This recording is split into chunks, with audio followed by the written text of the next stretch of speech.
Assalamualaikum warahmatullahi wabarakatuh. Kembali lagi saya Oji Tanjung hadir untuk Anda. Masih ya kita membahas seputaran GERD Insari Kecemasan dan psikosomatis, dan tentu masih memberikan Anda motivasi ya, solusi, edukasi tentunya lepas dari zona GERD Insari Kecemasan dan psikosomatis ini. Saya doakan Anda teman-teman semuanya, subscriber saya diberikan kesembuhan, kesehatan, lepas dari sensasi-sensasi yang diakibatkan oleh asam lambung teman-teman ya, atau dispepsia. Dan tentunya teman-teman bisa hidup bahagia kembali ya, tertawa bahagia bersama keluarga dan orang-orang yang terdekat di hati Anda semuanya. Dan buat teman-teman yang baru menemukan channel saya ucapkan selamat bergabung ya. Jika video ini bermanfaat, silahkan di like, di share, di subscribe teman-teman ya, kemudian dihidupkan loncengnya untuk mendukung channel ini terus bisa berkembang dengan baik. Semoga video-video saya menjadi wasilah kesembuhan teman-teman dan Anda teman-teman bisa keluar ya dari zona ini. Amin sekali lagi ya buat teman-teman. Dan saya minta sekali lagi ya, saya note di sini buat subscriber lama maupun baru, tolong videonya ditonton sampai habis ya, sampai tuntas, biar teman-teman ini paham seperti itu ya, biar teman-teman ini mengerti. Dan jika teman-teman ini belum paham yang disampaikan, tolong diputar ulang teman-teman. Atau mungkin teman-teman kalau memang mau irit kuota silahkan di download, nggak masalah ya. Yang penting intinya teman-teman ini bisa menangkap apa yang saya sampaikan seperti itu ya. Jadi karena pengalaman pribadi juga teman-teman ya, untuk memutar satu kali video itu nggak cukup teman, belum paham karena sulit ya, sulit pahamnya bagi penderita begini ini, karena pikirannya terus jalan ke sana kemari nggak karuan teman-teman, tidak fokus di satu titik seperti itu. Makanya saya terus ya menggaungkan kepada teman-teman untuk menonton video ini sampai habis biar mengerti, biar paham dan teman-teman bisa mengaplikasikannya ya. Baik, di pertemuan kali ini kita membahas masalah gas lambung teman-teman ya, karena banyak ya teman-teman ini terperangkap di gas lambung, yang mana gas ini mengakibatkan kita banyak ya efek ya yang disebabkan oleh gas terlalu banyak.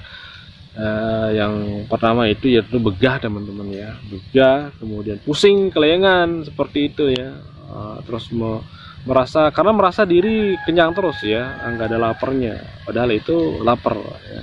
Yang membuat rasa kenyang itu gas itu sendiri teman-teman ya. Dan banyak sensasi-sensasi yang lain yang disebabkan oleh gas tersebut ya, seperti apa namanya, hidung mampet ya, seperti flu seperti itu, terus kemudian telinga, kepala ya agak berat seperti itu ya. Banyak ya tentu efek-efek dari gas, kebanyakan gas ini atau disebut dengan GESI teman-teman. Nah, apa yang menyebabkan gas ini banyak ya? Nah, di sini perlu kita sama-sama saling memberikan pengetahuan teman-teman ya. Ini adalah pengetahuan pribadi saya teman-teman, semoga kita sependapat ya, karena juga saya bukan dokter teman-teman ya, melainkan saya hanya pernah mengalami gangguan ini selama 3 tahun teman-teman ya, seperti itu. Nah, gas lambung ini pertama ya, karena memang kita mengalami gangguan dispepsia atau gangguan lambung, baik gangguan lambung yang sifatnya dispepsia fungsional ataupun dispepsia organik teman-teman. Ini sama-sama gangguan lambung ya. Nah, apalagi teman-teman mengalami gangguan dispepsia fungsional, tentu indikasi gas lambung ini sangat banyak teman-teman, karena memang tidak terurainya makanan atau sisa makanan di lambung ini yang menyebabkan gas itu terus menumpuk seperti itu. Apalagi teman-teman mengkonsumsi makanan yang tidak cocok di lambung ya. Pertama bisa menyebabkan cemas tentu menyebabkan asam lambungnya meningkat seperti itu. Asam lambungnya meningkat, cemas pun lebih meningkat seperti ini. Adalah roda ya, seperti yang saya sampaikan di video-video yang sebelumnya. Dan ini terus terakumulasi seperti itu. Akhirnya dari asam lambung yang banyak mengakibatkan gas pun banyak teman-teman, seperti itu. Akhirnya gas ini tidak bisa keluar di lambung ya, mau syukur-syukur ya bisa keluar dari kentut bawah ya ataupun sendawa.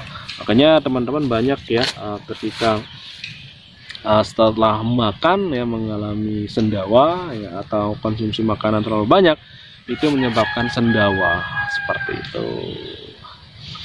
Kemudian gas lambung juga bisa dihasilkan dari tata cara teman-teman mengkonsumsi obat. Begini analoginya ya. Teman-teman memeriksakan diri ke dokter ya, terus kemudian dokter memvonis teman-teman mengalami gangguan asam lambung ya. Nah, kemudian tentu dokter memberikan Anda obat seperti obat PPI atau lansoprazol dan sejenisnya seperti dan jol-jolan yang lainnya. Dan biasanya obat itu dikonsumsi selama 1 minggu teman-teman ya, kurang lebih 1 minggu. Maaf kalau saya salah. Memang pengalaman saya dulu waktu periksa ke dokter ya, itu dikonsumsi selama 1 minggu. Namun ya karena memang penyakit atau gangguan lambung ini tidak cukup diobati selama 1 minggu teman-teman ya. Dan akhirnya obat pun habis ya.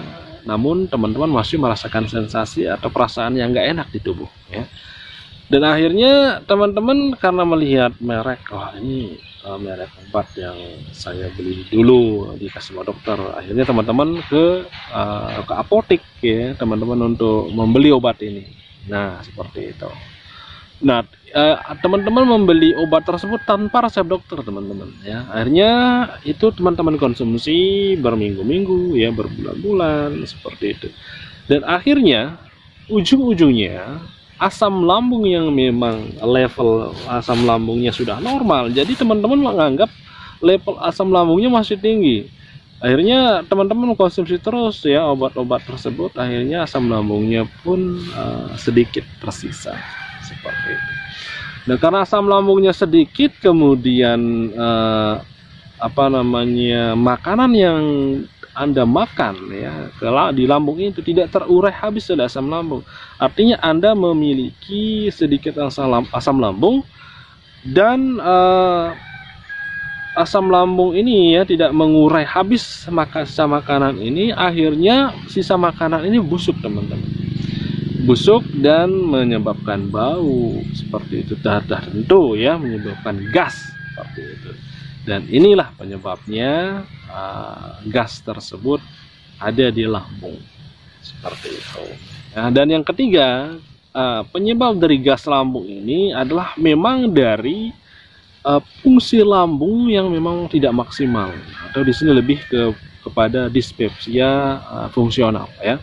Lambung tidak punya masalah luka, tidak punya masalah radang ya, tapi fungsi dari lambung tersebut tidak bekerja teman-teman. Akhirnya sisa makanan itu pun masih ada teman-teman ya. Sisa makanan inilah yang menyebabkan gas tersebut banyak seperti itu. Jadi tidak heran ya teman-teman yang yang mengalami gangguan GERD ya, merasakan pusing, terus perasaan melayang seperti itu, perasaan tidak enak, sempoyongan ya, dan banyak hal ya, seperti mata blur seperti itu.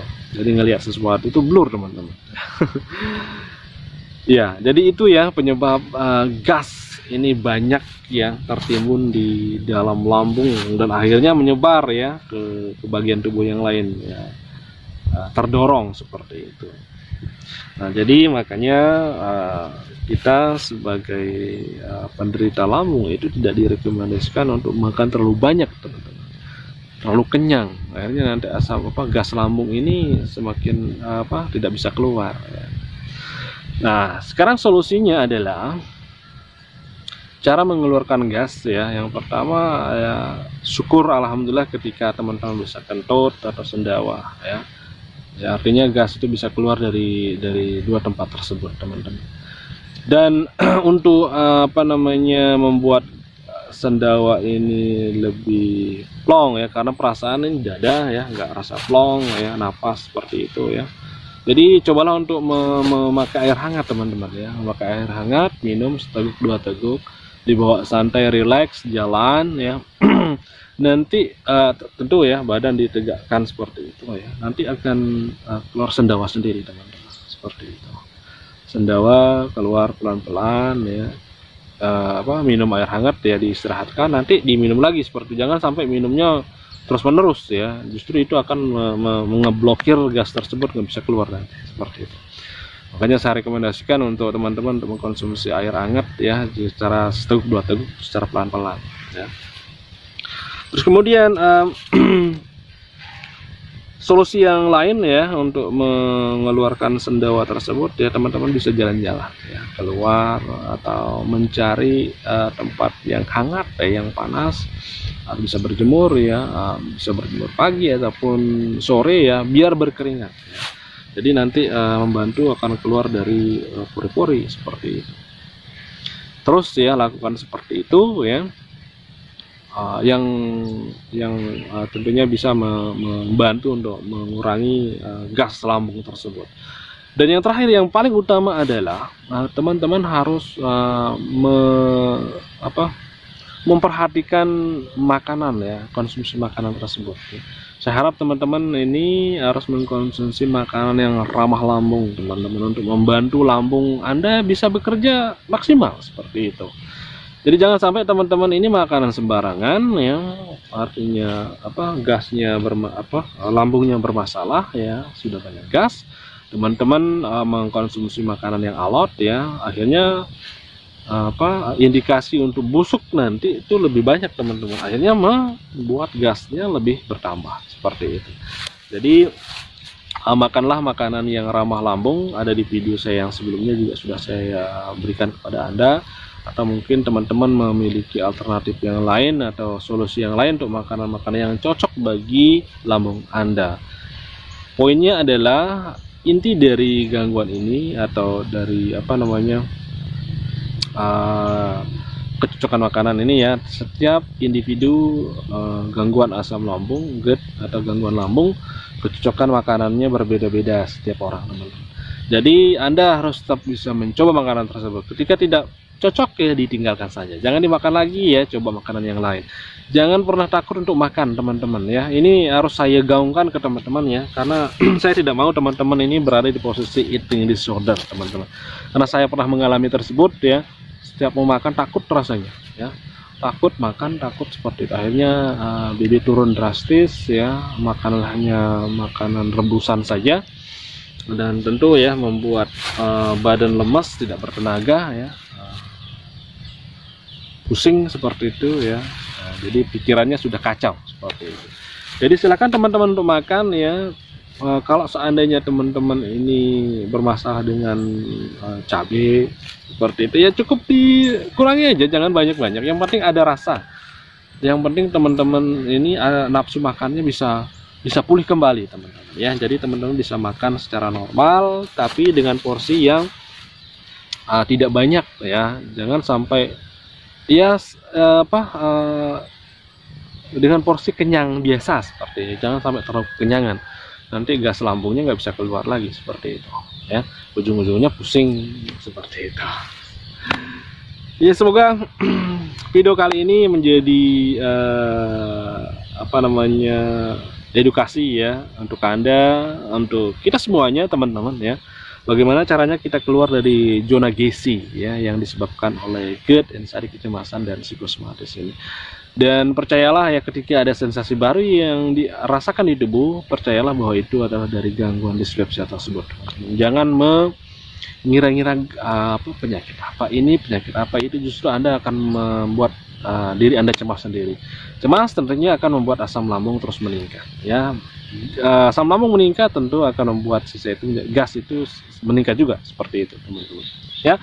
Semoga video-video saya menjadi wasilah kesembuhan ya. Stay tune terus di Oji Tanjung Channel ya. Semoga dengan adanya video ini teman-teman ini brainnya atau pola pikirnya bisa berubah ya, yang mana dari beberapa mentor yang lain juga meminta menerapkan 3P ya.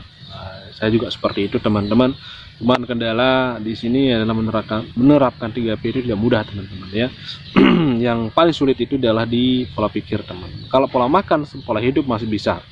Cuman pola pikir ini butuh waktu, butuh kepribadian masing-masing, kekuatan diri masing-masing, kepercayaan diri masing-masing. Kuatkan tauhid ya. Pola pikir ini akan bisa teraplikasi kepada diri teman-teman ini sesuai dengan waktunya nanti, teman-teman. Seperti itu. Jadi santai saja, relax saja ya. Nanti akan terbantu sendiri seperti itu ya. Baik, sekian dulu video kali ini, semoga bermanfaat ya. Maafkan jika ada kata-kata yang salah atau mungkin teman-teman belum mengerti apa yang saya sampaikan, baiknya diulang lagi teman-teman. Karena penderita gangguan GERD insomnia kecemasan ini tidak cukup untuk memutar video sekali teman-teman. Dan saya tekankan kepada teman-teman ini, tolong videonya ditonton sampai habis ya, biar teman-teman ini paham. Walaupun teman-teman ini saya tahu teman-teman tidak menonton sampai habis karena memang saya bisa memantau teman-teman ya. Saya bisa memantau durasi rata-rata ditonton video saya ini. Karena memang seperti itu teman-teman ya. Makanya teman-teman ini sulit untuk bangkit dari gangguan ini karena memang tidak fokus teman-teman.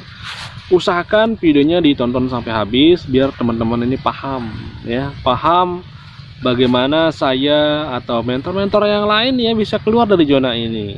Jadi teman-teman saya maunya seperti itu juga ya. Oke, wabillahi taufiq wal hidayah. Assalamualaikum warahmatullahi wabarakatuh. Bye bye.